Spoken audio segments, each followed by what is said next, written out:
Welcome. This series presents the non-dual wisdom of the Avadhut Gita. Ramana Maharshi often quoted from the Avadhut Gita and was widely regarded to exemplify its teachings. Listen, reflect, and deeply meditate.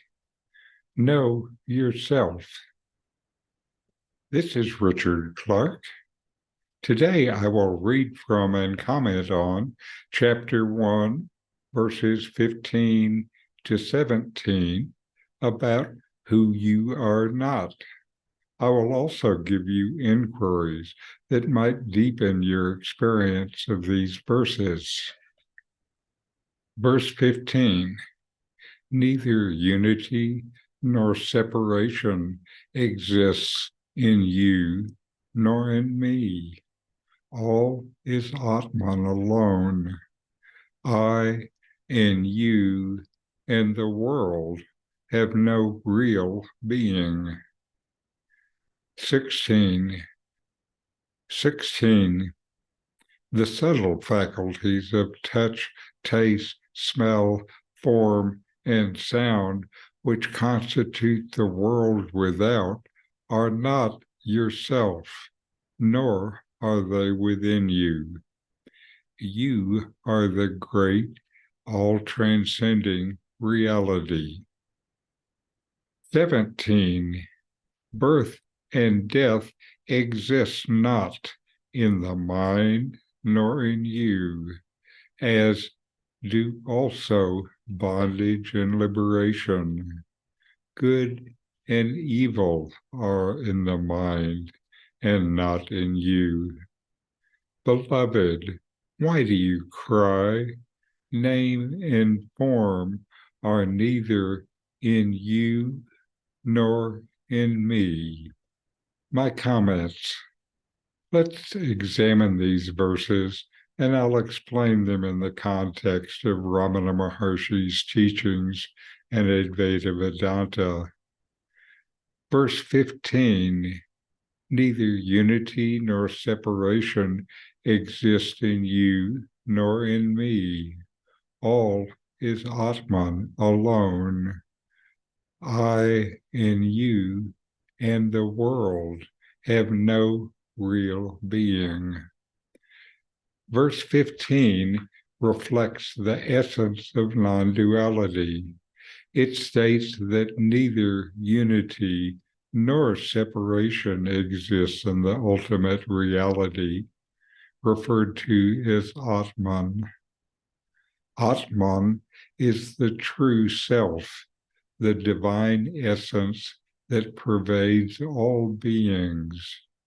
According to Advaita, there is only one underlying reality, and all apparent distinctions, such as I, you, and the world, are ultimately unreal or illusory, just appearances in the vast absolute.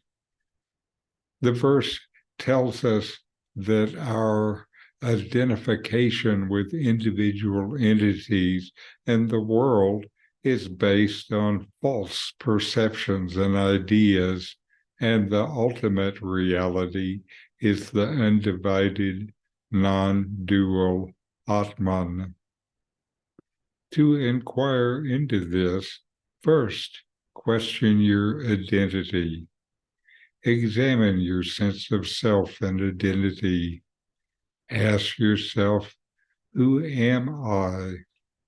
And try to look beyond your physical body, thoughts, emotions, and roles that you play in life. Explore the core of your being to discern the true essence of the I that exists beyond these temporary attributes. Then question the nature of unity and separation. Investigate the concepts of unity and separation. These distinctions arise due to the illusory nature of the ego, which creates a sense of individuality and division. In reality, everything is interconnected and arises from the same source. Unity and separation are both ideas. Who knows these ideas? Are you ever separate from this knower? Verse 16 highlights the distinction between the external world and the true self.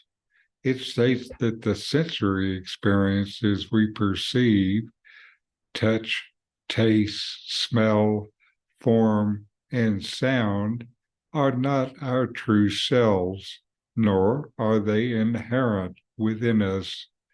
These experiences belong to the external world and are transient in nature, while who you are is unchanging. The true self, the great all-transcending reality, exists beyond these sensory perceptions and is the knower of them. In Advaita Vedanta, the true self is considered eternal, formless, and unaffected by the changing phenomena of the world. To inquire and bring this into your direct experience, inquire into the nature of knowledge. You know these sensory experiences. Who knows? Who is the unknown knower of all that is known? Verse 17, birth and death exist not in the mind, not in you, as do also bondage and liberation. Good and evil are in the mind and not in you. Beloved, why do you cry? Name and form are neither in you nor in me.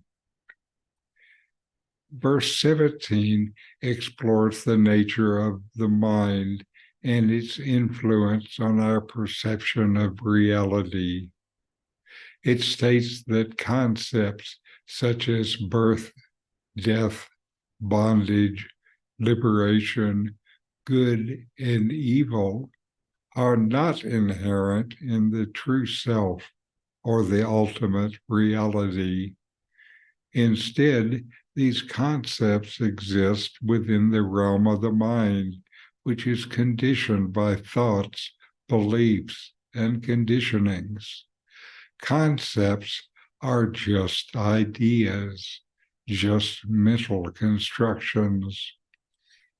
Our suffering arises from our identification with the mind and its creations.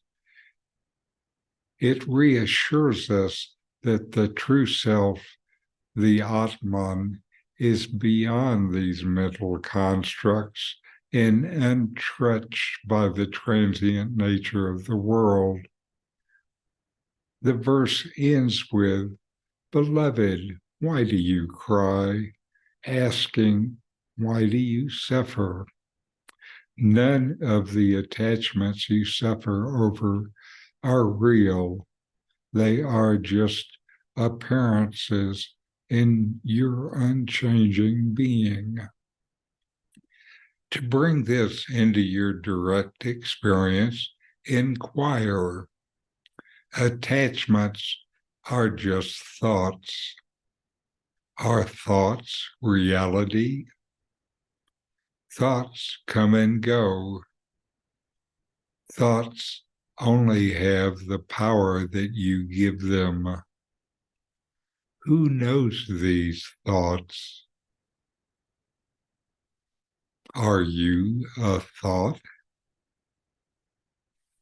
These verses from the Avadhut Gita reflect core teachings of Ramana Maharshi and Advaita Vedanta.